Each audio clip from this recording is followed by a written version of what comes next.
Good morning, dear students. In the previous class, we had studied about dispersion through a glass prism and the formation of a rainbow. Today, we will study about atmospheric refraction. What is refraction? Refraction is bending of light when light passes from one medium to another. Atmospheric refraction क्या है कि atmosphere में refraction होना, light का refraction atmosphere में होना, और ये कब पॉसिबल है? जब एटमॉस्फेयर के पास भी अलग अलग मीडियम्स हैं तब लाइट रिफ्रैक्ट करती है। और वो अलग अलग मीडियम कैसे बनते हैं ये हम पढ़ेंगे इस टॉपिक के अंदर। You might have observed the apparent random wavering or flickering of objects seen through a turbulent stream of hot air rising above a fire or a radiator. Fire के ऊपर जो हॉट एयर बनती है, अगर हम उस हॉट एयर में से ऑब्जेक्ट्स को देखें, सामने पड़े ऑब्जेक्ट्स को देखें, तो वो हमें फ्लिकर करते हुए नज़र आएंगे, हमें वो अपनी पोजीशन चेंज करते हुए नज़र आएंगे। ऐसा क्यों होता है? The air just above the fire becomes hotter then the air further up. अब जो एयर फायर के बिल्कुल ऊपर है वो ऑब्वियसली ज़्यादा हॉट होगी air above it. The hotter air is lighter या फिर लेस डेंस। जो हॉट एयर होती है उसके पार्टिकल्स दूर दूर होंगे, दूर दूर होने की वजह से डेंसिटी कम होगी। Then the cooler air above it, किससे? जो उससे ऊपर कूलर एयर है, कूलर एयर के पार्टिकल्स पास पास होंगे तो उसकी डेंसिटी ज़्यादा होगी। And has a refractive index slightly less than that of the cooler air. ठीक है, हॉटर एयर कैसी है? लेस डेंस, मतलब रेयरर मीडियम। कूलर एयर कैसी है? मोर डेंस, मतलब डेंसर मीडियम। तो रिफ्रैक्टिव इंडेक्स क्या होगा? हॉटर एयर का कम होगा कूलर एयर से। अगर रिफ्रैक्टिव इंडेक्स चेंज हो गया तो लाइट रिफ्रैक्ट होगी। Since the physical conditions of the refractive medium that is air are not stationary, the apparent position of the object as seen through the hot air fluctuates. अब क्या होता है?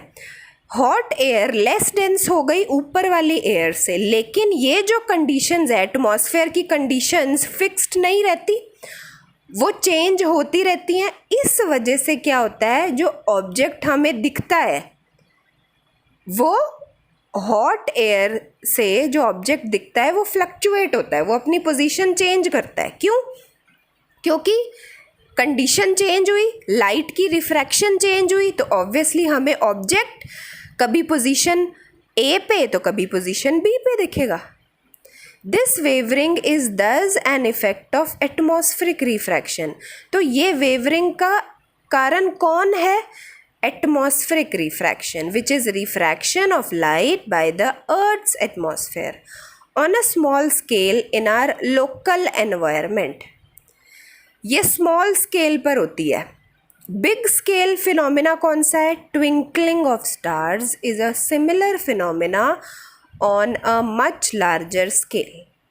Much larger scale पे जो atmospheric refraction की वजह से phenomena possible है वो है twinkling of stars. So what is twinkling of stars? Stars twinkle करते हैं।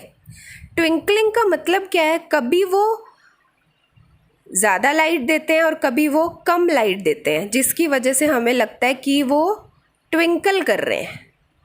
This is called twinkling of stars. और उसका रीज़न क्या है? Atmospheric refraction. The starlight on entering the Earth's atmosphere undergoes refraction continuously before it reaches the Earth. अब star की light अर्थ तक आने से पहले एटमॉस्फेयर की अलग अलग लेयर्स से गुजरेगी, जिसकी वजह से अलग अलग लेयर्स से उसको रिफ्रैक्शन सफ़र करना पड़ेगा। The atmospheric refraction occurs in a medium of gradually changing refractive index. ये अगर तुम फिगर देखो, ये स्टार की पोजीशन है। स्टार की लाइट हमारे तक पहुंचने से पहले क्या होगा, एटमॉस्फेयर का रिफ्रैक्टिव इंडेक्स नीचे आते आते इंक्रीज होता है, ऊपर जाते जाते डिक्रीज होता है। रिफ्रैक्टिव इंडेक्स नीचे आते आते इंक्रीज होता है। इंक्रीज होने की वजह से मतलब स्टार की लाइट जो आएगी वो rarer to denser medium bend होगी। अगर बेंड होगी, rarer to denser bends towards normal. Bend होने की वजह से क्या होगा, हमें जो एपरेंट पोजीशन स्टार की दिखेगी वो ऊपर होगी। स्टार एक्चुअल में यहाँ है, लेकिन रिफ्रैक्शन होने की वजह से हमें स्टार दिखा at a higher position. Since the atmosphere bends starlight towards the normal, the apparent position of the star is slightly different from its actual position. Refraction में यही होता है कि एक्चुअल इंसिडेंट लाइट और रिफ्रैक्टेड लाइट अलग अलग हो जाती हैं। डिफरेंट होने की वजह से जो पोजीशन होती है वो भी चेंज हो जाती है। The star appears slightly higher than its actual position when viewed near the horizon. जब हम व्यू करें स्टार को तब स्टार हमें ऊपर की तरफ दिखेगा। Further this apparent position of star is not stationary but keeps on changing slightly since the physical conditions of the earth's atmosphere are not stationary. अब जैसे फायर के केस में था वैसे हमारे अर्थ का एटमॉस्फेयर भी स्टेशनरी नहीं है, वो चेंज होता रहता है according to physical conditions. Air की वजह से, विंड की वजह से, चेंज होने की वजह से जो स्टार की पोजीशन है वो भी फिक्स्ड नहीं है। As was case in the previous paragraph. अगर स्टार की पोजीशन भी फिक्स्ड नहीं है तो क्या दिखेगा, हमें स्टार की पोजीशन, एपरेंट पोजीशन भी चेंज होती दिखेगी। Since the stars are very distant they approximate point sized sources of light. अब स्टार्स हमसे बहुत दूर हैं तो हमें क्या लगता है कि स्टार का साइज पॉइंट साइज की तरह है। As the path of rays of light coming from the star goes on varying slightly, the apparent position of star fluctuate. अब स्टार से जो लाइट आती है वो वेरी होती है, वेरी होने की वजह से जो एपरेंट पोजीशन है वो भी फ्लक्चुएट होती है, एपरेंट पोजीशन भी चेंज होती है। And the amount of light, star light entering the I flickers. ठीक है, हमारी आँख के अंदर जो स्टार की लाइट पड़ती है वो भी फ्लिकर होती है। The star sometimes appear brighter and at some other time fainter which is the twinkling effect. Star कभी हमें ब्राइट दिखेगा जब ज़्यादा लाइट हमारी आंखों में पड़ेगी, और कभी स्टार हमें फेंट दिखेगा जब कम लाइट हमारी आंखों में पड़ेगी। इस इफ़ेक्ट को बोलते हैं twinkling of stars. Twinkling of stars क्यों होता है, क्योंकि एटमॉस्फेयर का रिफ्रैक्टिव इंडेक्स चेंज होता है। स्टार लाइट जब स्पेस से हमारे आंखों में पड़ती है तब नीचे आते आते रिफ्रैक्टिव इंडेक्स इंक्रीज़ होता है। इंक्रीज़ होने की वजह से स्टार लाइट बेंड होती है। बेंडिंग की वजह से हमें क्या दिखता है, स्टार की पोजीशन हायर दिखती है देन इट्स एक्चुअल पोजीशन। ये एक्चुअल पोजीशन है स्टार की और ये एपरेंट पोजीशन जो हमें नज़र आएगी।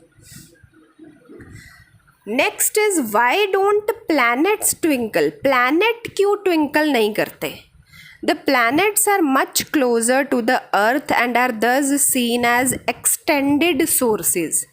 जो planets हैं वो अर्थ के बहुत ज़्यादा पास हैं, ठीक है, और उनको हम क्या देखते हैं, बड़े सोर्सेज की तरह देखते हैं। जो स्टार्स थे वो पॉइंट सोर्स थे और जो प्लैनेट्स हैं वो एक्सटेंडेड सोर्सेज हैं। If we consider a planet as a collection of large number of point-sized sources of light, the total variation in the amount of light entering our eye from all the individual point-sized sources will average out to 0. अगर हम मान लें कि planet भी point sized है star की तरह, तो क्या होगा, जो टोटल लाइट प्लैनेट्स से आ रही है हमारी आँखों के अंदर वो टोटल की टोटल ज़ीरो हो जाएगी। अगर ज़ीरो हो जाएगी तो twinkling effect will be nullified. That's why planet don't twinkle, क्योंकि प्लैनेट्स क्या है, एक्सटेंडेड सोर्सेज है और वो अर्थ के बहुत पास है. That's why stars twinkle and planets do not twinkle. Okay, you have to read till this part. If you have any doubt, you can ask me. Okay, thank you class.